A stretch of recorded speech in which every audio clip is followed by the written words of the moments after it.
నీవు గర్భవతివి కాబోతున్నావు అని మరియతో చెప్పగానే మరియా చాలా కంగారు పడి దేవదూతను ప్రశ్నించింది.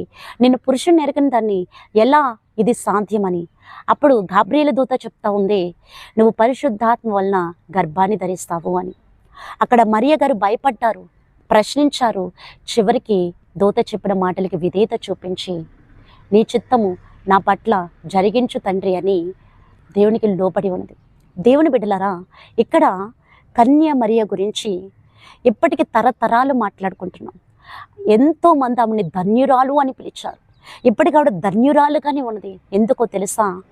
తన యవ్వన కాలంలో దేవుని కోసం మాత్రమే కనిపెట్టుకుని జీవించింది. తన యవ్వన కాలాన్ని పాడు చేసుకోలేదు.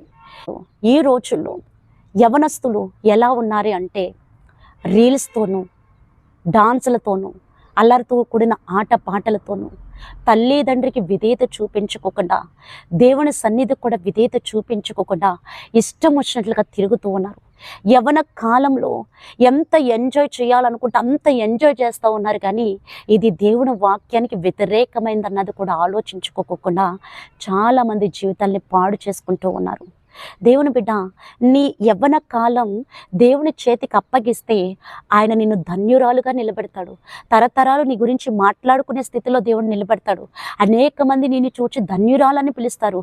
కానీ నీ యవ్వన కాలాన్ని దేవునికి కాకోకుండా అపవాదికి అప్పగిస్తే కనుక అపవాది నీ జీవితాన్ని సర్వనాశనం చేసేంత వరకు కూడా నిన్ను విడిచిపెట్టదు.